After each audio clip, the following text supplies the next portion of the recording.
This video presentation is prepared for HRM433 Principle of Human Resource Management, supervised by Madam Zarina binti Abdul Munir. Assalamualaikum, my team members. Afida Ajani, Alia Nabiha, Wan Nur Fatin Safia, Mazia, including me, Mimi Hafiza, will discuss regards to burnout and mental health as a contemporary issue related to human resource management in this presentation. Employee burnout is defined as a special type of work-related depreciation, a state of physical or emotional exhaustion. According to Nisha Langdon, the program director at Happiness to Life, a health and mindfulness organization based in Petaling Jaya, employee burnout really exists and is not a medical diagnosis. Silently, many cases are being reported at workplaces. Employees seem not to be able to cope with their employers' demanding ways and increasing workloads and are becoming very stressed out. This ultimately leads to poor mental health, anxiety, and depression. A national study reported that 53% of working Malaysians experience high work-related stress, with 1 in 5 employees reporting symptoms of anxiety and depression. Workplace stress in Malaysia is getting worse. Many employees feel unsafe speaking up, harassment is ignored, and burnout is high. A report found lower levels workers are suffering the most. Silent struggle of burnout and mental health. To summarize, in this video presentation, we will explain the positive and negative impact of burnout and mental health issue in the workplace to employees and organizations. We will also provide a better understanding of the challenges potentially faced by workers that affect the workplace. At the end of this presentation, enable us to suggest initial ways to the solution or prevent the negative impact on burnout and mental health in the workplace. Over to you, my dear team members. Assalamualaikum and hi.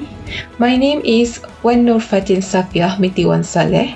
For the positive impacts for employees, the employees will have better motivation and engagement. The workers are more likely to take initiative and be involved in their work when they feel mentally supported.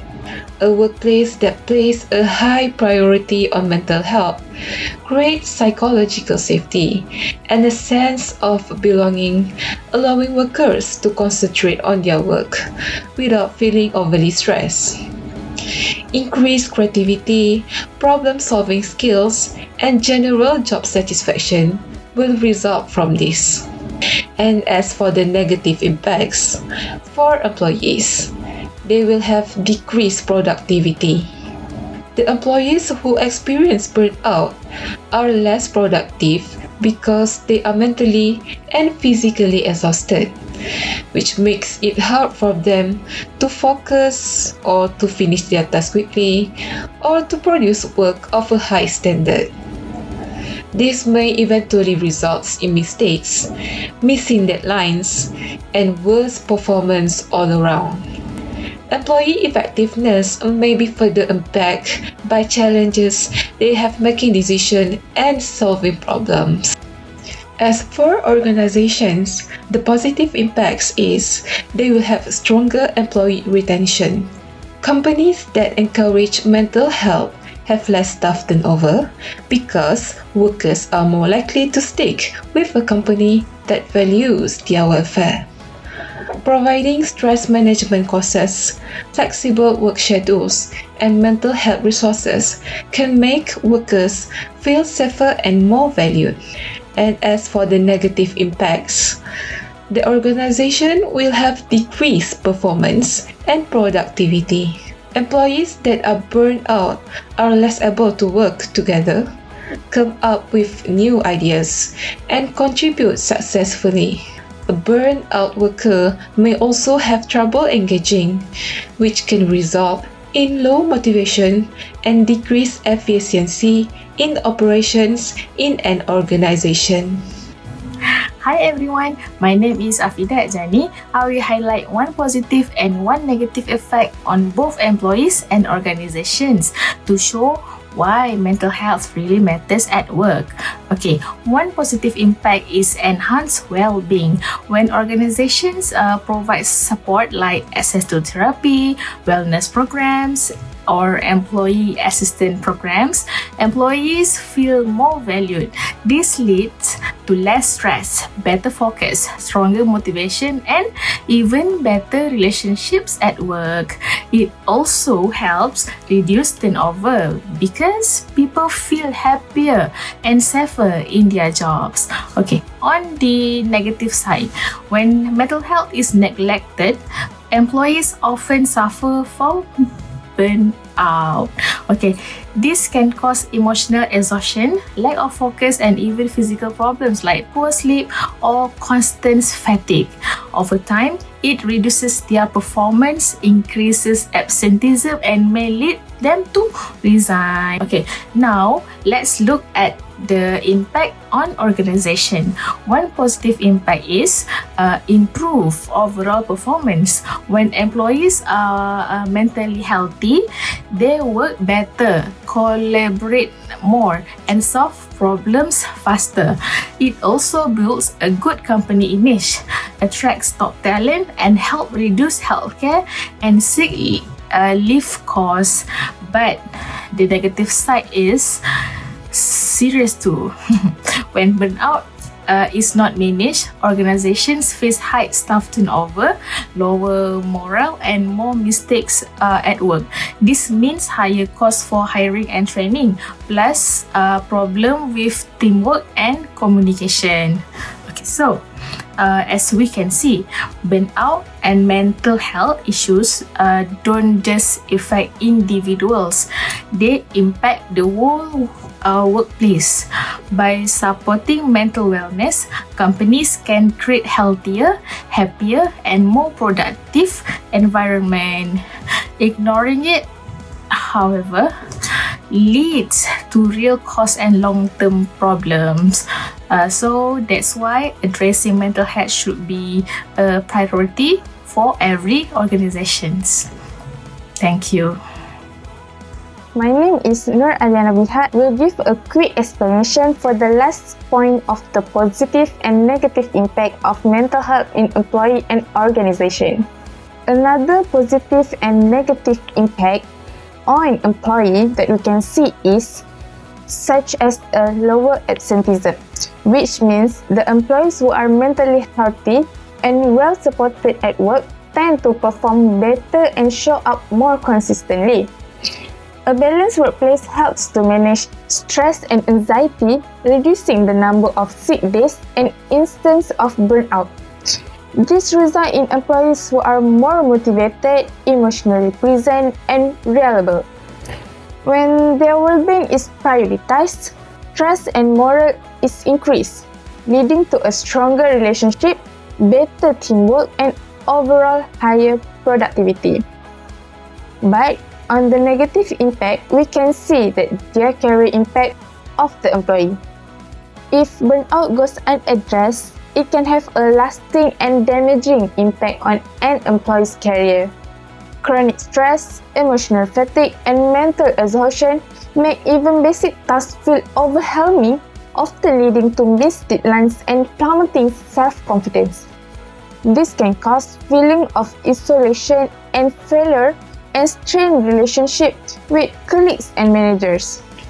Over time, it may result in missed promotion, loss of motivation, or even resignation that not due to a lack of ability but a lack of necessary support.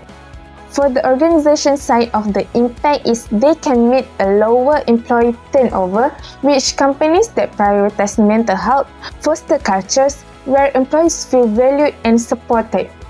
When workers see their mental well-being is being taken seriously, their loyalty to the organization is grows. This can reduce the turnover, preserve key talent, and strengthen the team cohesion.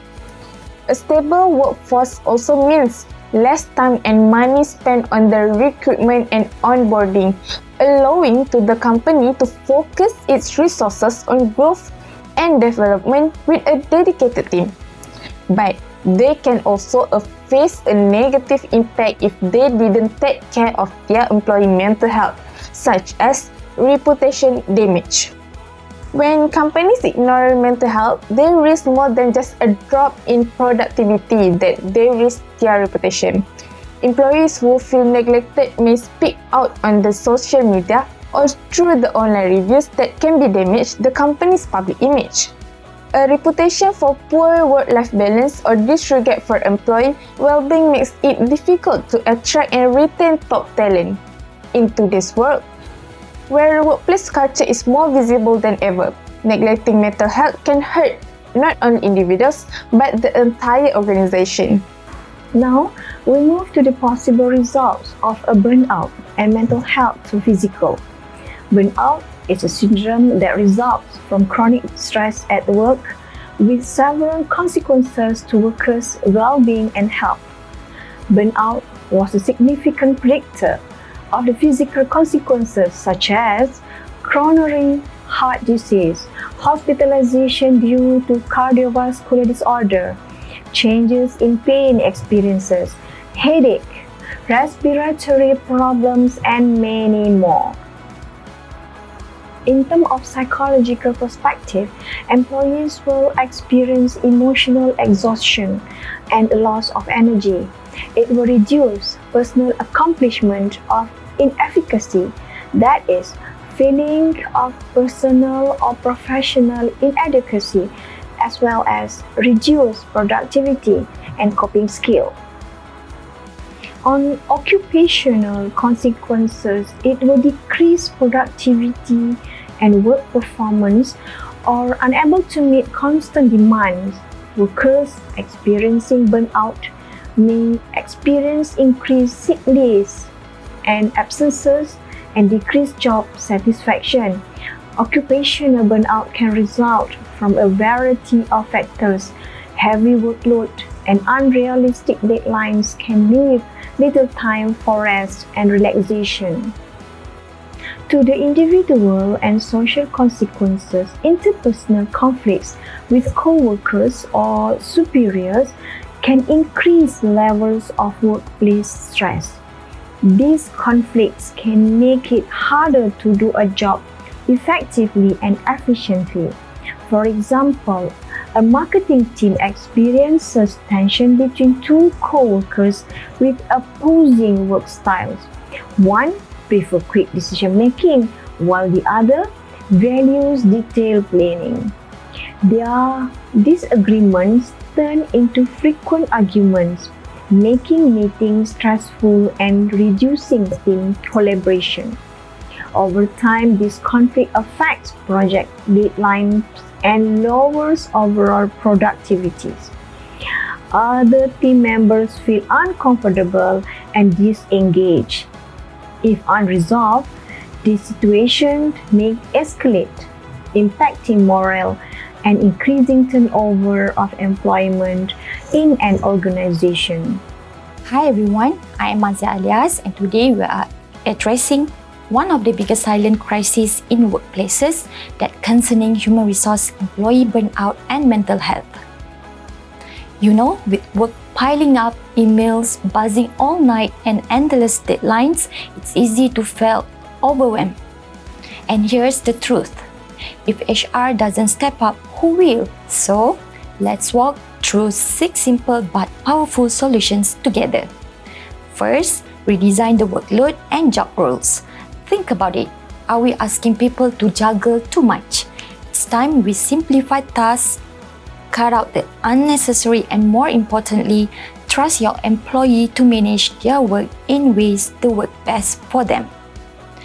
Next, offer flexible work arrangement. Remote work, flexible hours, even compressed work weeks. These are not luxurious anymore. They are lifelines. Giving people breathing room helps them find that sweet spot between work and life. Third, provide mental health support programs. This means setting up employee assistance programs, confidential counseling, and emotional support where someone can just say, "Hey, I need help," without fear or judgment. The fourth step is to train managers to recognize signs of burnout. Managers are the eyes and ears on the ground.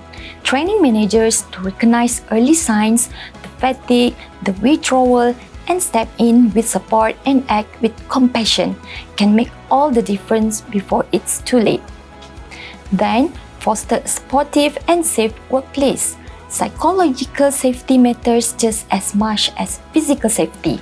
Let's build environments where people feel respected, included, and free from bullying or discrimination. Finally, mental health awareness and openness. Mental health should be as easy to talk about as any physical illness. Through campaign, sharing story, and open door policy, we can shatter stigma and create a workplace where asking to help is a sign of strength, not weakness. When we prioritize mental health at the core of every HR decision, we are doing more than just preventing burnout. We are building workplaces where people feel valued, empowered, inspired to do their best work. Because at the end of the day, healthy employees create healthy businesses. I will leave you with a favorite quote of mine from Richard Branson. Take care of your employees and they will take care of your business. Thank you.